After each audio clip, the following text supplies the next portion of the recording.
ദൈവനാമത്തിന് മഹത്വം ഉണ്ടാകട്ടെ. ഒരിക്കൽ കൂടെ ദൈവവചനവുമായി എല്ലാവരുടെയും മുമ്പിൽ വരാൻ കർത്താവ് തന്ന അവസരത്തിനെ നന്ദിയോടെ സ്തുതിക്കുന്നു. അപ്പം ഈ വീഡിയോയിൽ നമ്മൾ നേരത്തെ വീഡിയോയുടെ ഒരു കണ്ടിന്യൂഷൻ പോലാണ് വേറൊരു ചോദ്യം ഡിസ്കസ് ചെയ്യുകയാണ്.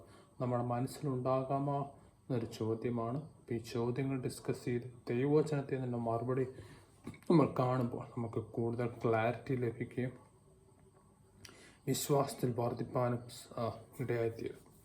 നമുക്കൊരു വാക്ക് പ്രാർത്ഥിക്കാം. അപ്പാ, അടിയൻ ഈ വാക്കുകൾ സംസാരിക്കുക അങ്ങയുടെ ആത്മാവിലൂടെ പ്രവർത്തിക്കൊണ്ട് സ്തുതിക്കുന്നു. ദൈവവചനത്തിൻ്റെ സത്യം ഞങ്ങളുടെ ഉള്ളിൽ വരട്ടെ. അങ്ങയുടെ വചനം കാലിന് ദൈവവും പാതയ്ക്ക് പ്രകാശമായി മാറട്ടെ. ദൈവവചനത്തിൻ്റെ സത്യം വരുമ്പോൾ കർത്താവെ, അത് വിശ്വാസവർദ്ധനയായി വന്ന് ഞങ്ങൾക്ക് ഓരോരുത്തർക്കും ഒരു അനുഗ്രഹമായി മാറട്ടെ. എല്ലാം നസ്രാനെ യേശു ക്രിസ്തു നാമത്തിൽ തന്നെ ആമേൻ. സ്തോത്രം. അപ്പം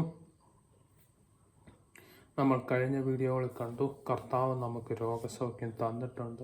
സകല വ്യാധികളെയും സകല രോഗങ്ങളെയും സൗഖ്യമാക്കി അതിൻ്റെ അടിപ്പിണരാൽ നമുക്ക് സൗഖ്യം തന്നിട്ടുണ്ട്.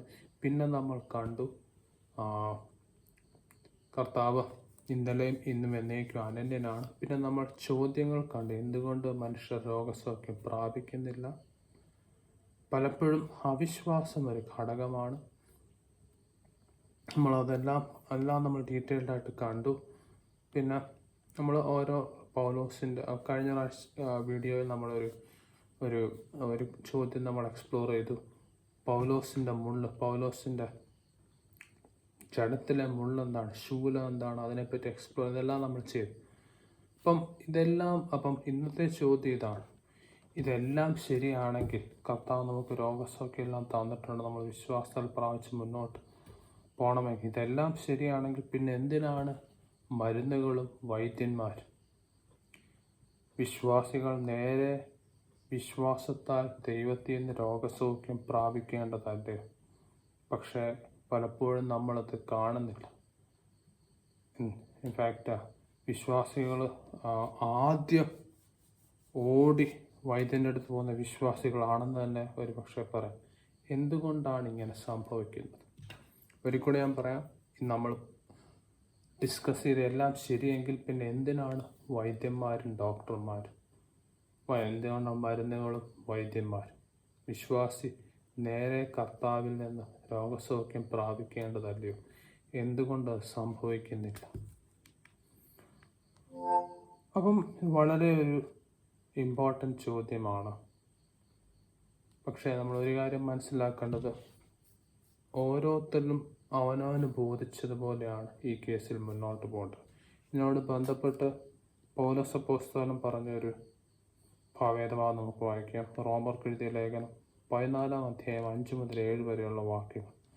ഒരുവൻ ഒരു ദിവസത്തേക്കാൾ മറ്റൊരു ദിവസത്തെ മാനിക്കുന്നു, വേറൊരുവൻ സകല ദിവസങ്ങളെ മാനിക്കുന്നു.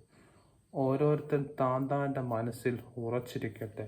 ദിവസത്തെ ആദരിക്കുന്നവൻ കർത്താവിനായി ആദരിക്കുന്നു, തിന്നുന്നവൻ കർത്താവിനായി തിന്നുന്നു, അവൻ ദൈവത്തെ സ്തുതിക്കുന്നുവല്ല. തിന്നാത്തവൻ കർത്താവിനായി തിന്നാതിരിക്കുന്നു, അവനും ദൈവത്തെ സ്തുതിക്കുന്നു. നമ്മിൽ ആരും തനിക്കായി തന്നെ ജീവിക്കുന്നില്ല, ആരും തനിക്കായി തന്നെ മരിക്കുന്നതുമില്ല. Price the Lord. അത്ര മനോഹരമായൊരു വാക്ക്. അപ്പം ഇവിടെ ക്ലിയറായിട്ട് കാണുന്നു, ഓരോരുത്തൻ തനിക്ക് ബോധിച്ചതുപോലെ ഓരോരുത്തൻ താൻ്റെ മനസ്സിൽ ഉറച്ചിരിക്കട്ടെ.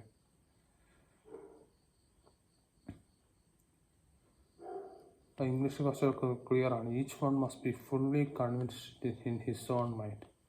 ഒരാൾ ചിലപ്പം പറയുമായിരിക്കും, ഒരാളുടെ ബോധ്യം ഇതായിരിക്കും, കർത്താവിനിക്ക് രോഗസൗഖ്യം തന്നിട്ടുണ്ട്, എനിക്ക് മരുന്നുകളുടെയും വൈദ്യന്മാരുടെയും ആവശ്യമില്ല, ഞാൻ കർത്താവിൻ്റെ സന്നിധിയിൽ നിൽക്കും, കർത്താവിൻ്റെ രോഗസൗഖ്യം പ്രാപിക്കും. അതൊരാളുടെ ബോധ്യം. മറ്റൊരാളുടെ ബോധ്യം ഇതായിരിക്കും, ഞാൻ കർത്താവിൽ ആശ്രയിക്കും, പക്ഷേ കർത്താവ് ഈ ലോകത്തിൽ എനിക്ക് മരുന്നുകളെയും വൈദ്യന്മാരെയും തന്നിട്ടുണ്ട്, ഞാനത് ചെയ്താലും ഞാൻ ആശ്രയം കർത്താവിലായിരിക്കും. അത് വേറൊരാളുടെ ബോധ്യം. അത് മാത്രമല്ല, ഒരു പക്ഷേ ഒരാളുടെ ബോധ്യം വേറൊന്നായിരിക്കാം.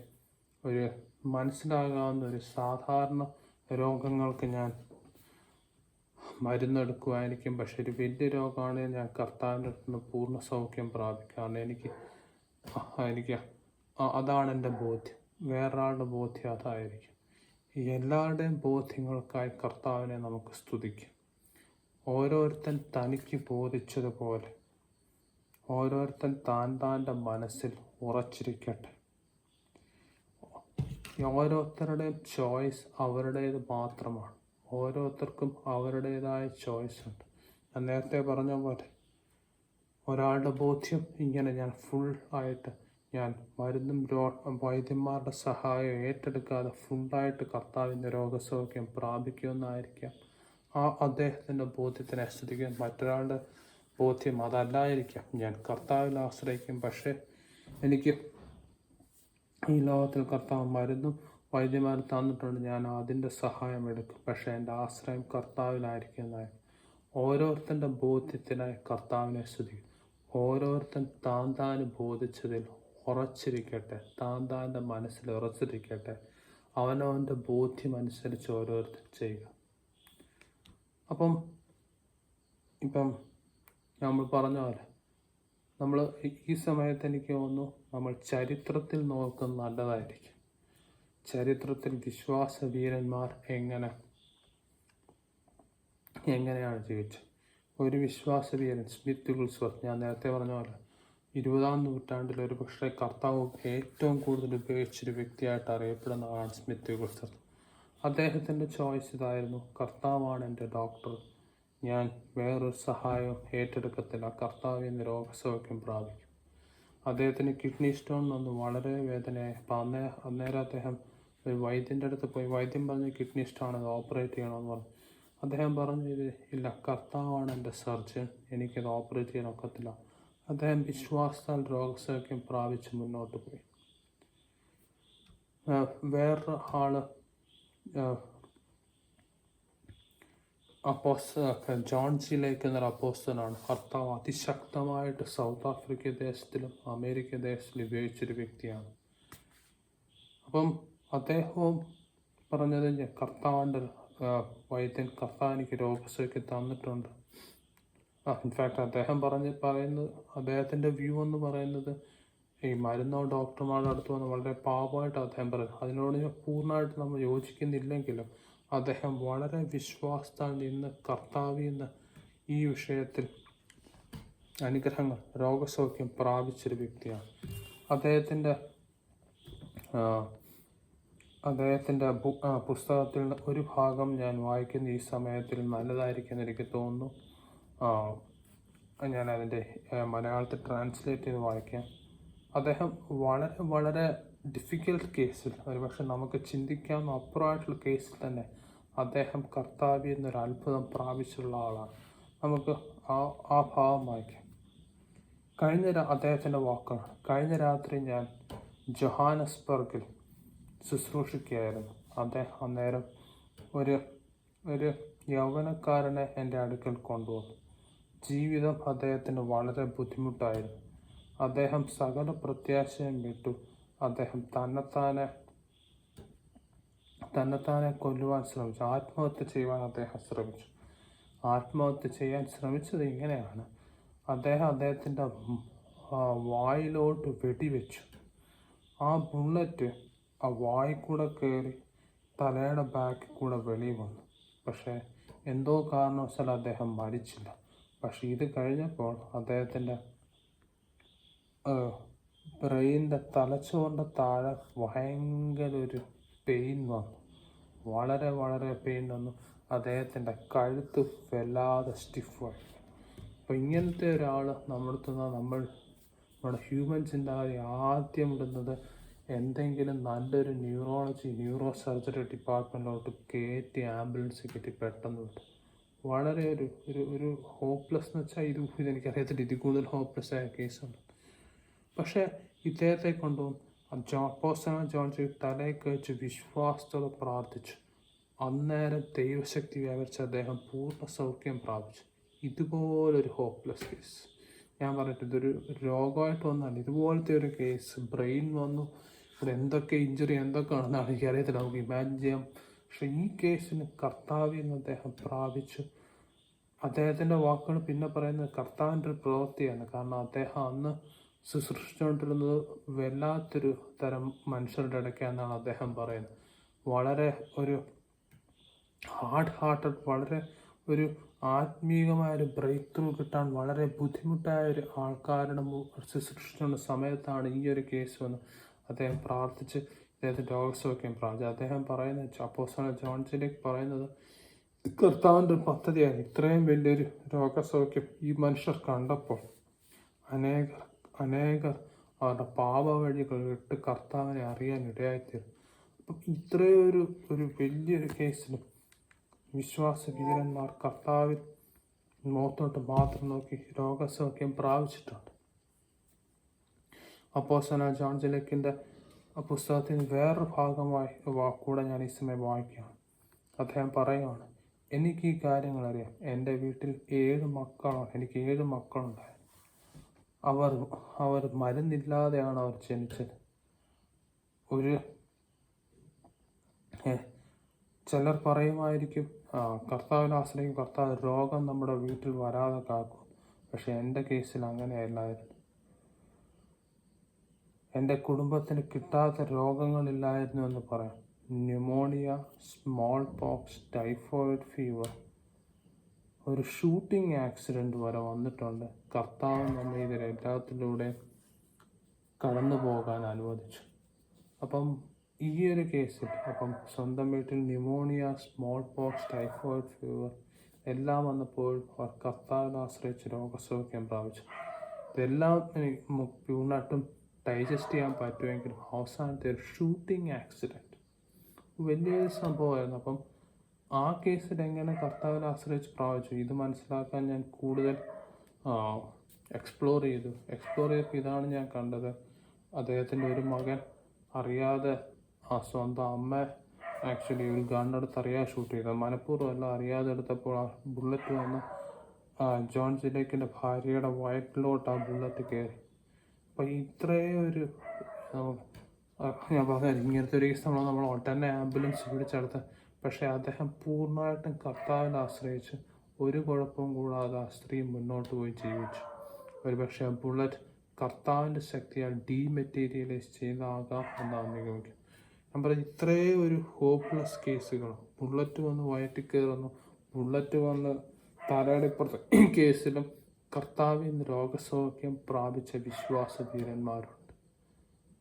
കർത്താവ് നമ്മുടെ സകല വ്യാധികളും സകല രോഗങ്ങളും സൗഖ്യമാക്കിയിട്ടുണ്ടാവുന്ന ബലഹീനതകളെ എടുത്ത് വ്യാധികളെ ചുമന്നു കഴിഞ്ഞ് അതിൻ്റെ അടിപ്പണ്ട രോഗസൗഖ്യം കർത്താവ് തന്നിട്ടുണ്ട്.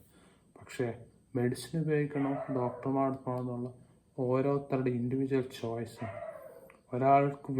ഒരാളുടെ വിശ്വാസം അനുസരിച്ച് അദ്ദേഹം ഒന്നും ചെയ്യാതെ കർത്താവിൻ്റെ രോഗസൗഖ്യം പ്രാപിക്കുന്നവരുണ്ടാകാം. പക്ഷെ ഒരാളുടെ ചോയ്സ് അതല്ലായിരിക്കാം. പക്ഷെ അത്രയും വിശ്വാസം അദ്ദേഹത്തിന് കാണണമെന്നില്ല. ഒരാളുടെ ചോയ്സ് കർത്താവ് ഞാൻ ആശ്രയിക്കും, പക്ഷേ കർത്താവ് ഈ ലോകത്തിൽ തന്നേക്കുന്ന സഹായം മരുന്നോ ഡോക്ടർമാരോ എടുക്കുന്നതിന് എനിക്ക് തെറ്റ് തോന്നുന്നില്ലെന്നായിരിക്കാം. ഓരോരുത്തൻ അവനവന് ബോധിച്ചതുപോലെ ചെയ്യുക. ഞാൻ ചരിത്രത്തിൽ നമ്മൾ കണ്ടതുപോലെ കർത്താവിൽ പൂർണ്ണമായിട്ടും നിന്ന് മരുന്നോ വൈദ്യന്മാരുടെ സഹായം ഇല്ലാതെ ജീവിച്ചവരുണ്ട്, അവർ രോഗസൗഖ്യം പ്രാപിച്ചവരുമുണ്ട് നമ്മൾ ചരിത്രത്തിൽ നിന്ന് കാണുക. പക്ഷെ ഓരോരുത്തൻ അവന് ബോധിച്ചതുപോലെ ചെയ്യുക.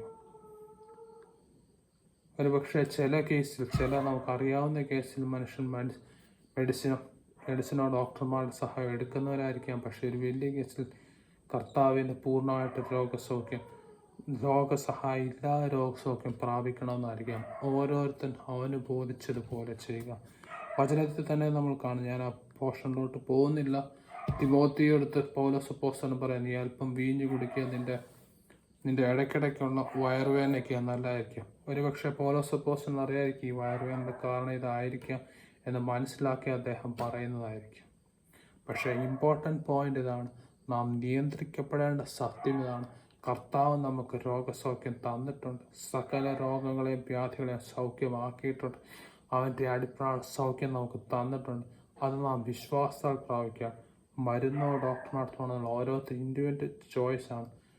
അത് ഓരോരുത്തർ അവന് ബോധിച്ചതുപോലെ ചെയ്യുക.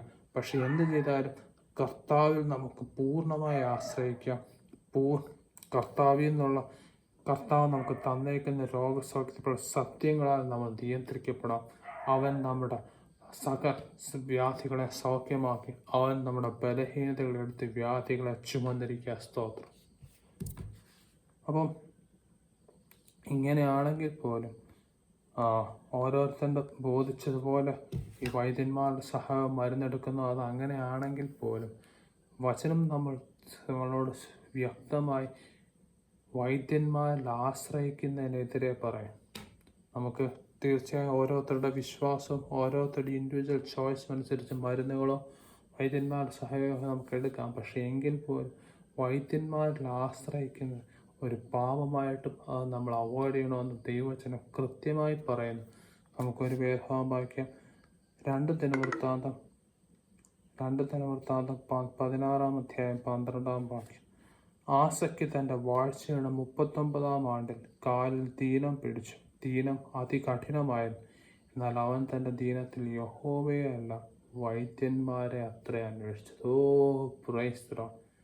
ദീനത്തിൽ യഹോവയല്ല വൈദ്യന്മാരെ അത്ര അന്വേഷിച്ചത്. ആസ രാജാവിന് കാലിന് ദീനം പിടിച്ചു.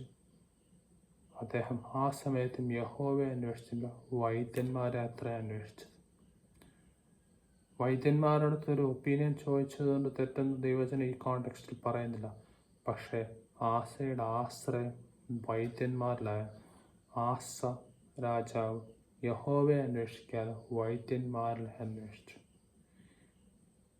ഇത് നമ്മൾ ഓരോരുത്തരെ പറ്റി ഇങ്ങനെ പറയാതിരിക്കട്ടെ. ഓരോരുത്തരുടെ ഇൻഡിവിജ്വൽ ചോയ്സ് അനുസരിച്ച് മരുന്നെടുക്കുകയോ ഡോക്ടർമാരെ കാണുക എല്ലാം ചെയ്യാം. പക്ഷെ നമ്മുടെ ആശ്രയം കർത്താവിൽ പൂർണ്ണമായുമായിരിക്കട്ടെ. അവൻ്റെ അടിപ്പിണരാൽ നമുക്ക് രോഗസൗഖ്യം വന്നിരിക്കുന്നു. അവൻ തൻ്റെ സകല ബലഹീനതകളെടുത്ത് വ്യാധികളെ ചുമന്നു. ആ സകല വ്യാധിയെയും രോഗികളെ സൗഖ്യമാക്കുന്നുള്ള സത്യങ്ങളാൽ നാം നിയന്ത്രിക്കപ്പെടട്ടെ. യേശു ക്രിസ്തു ഇന്നലെയും ഇന്നും എന്നേക്കും അനന്യം തന്നെ. യേശു ക്രിസ്തു ഇന്നലെ സൗഖ്യമാക്കി, ഇന്ന് സൗഖ്യമാക്കുന്നു, ഇനിയും സൗഖ്യമാക്കും. നമ്മുടെ ആശ്രയം കർത്താവിൽ പൂർണ്ണമായിരിക്കട്ടെ. നമ്മുടെ ഇൻഡിവിജ്വൽ ചോയ്സ് അനുസരിച്ച് മരുന്നോ ഡോക്ടർമാർ സഹായം എടുത്താലും കർത്താവിൽ തന്നെ ആശ്രയം കർത്താവിലായിരിക്കട്ടെ. കർത്താവ് നമുക്ക് തന്ന രോഗസൗഖ്യത്തിൻ്റെ സത്യങ്ങളാൽ നമുക്ക് നിയന്ത്രിക്കപ്പെടും. കർത്താവ് സകല ബലഹീനതകളെടുത്ത് വ്യാധികളെ ചുമന്നിരിക്കുക. സ്തോത്രം. അവൻ്റെ അടിപ്പിണരാൽ നമുക്ക് സൗഖ്യം തന്നിരിക്കുക. സ്തുതിക്കുന്നു.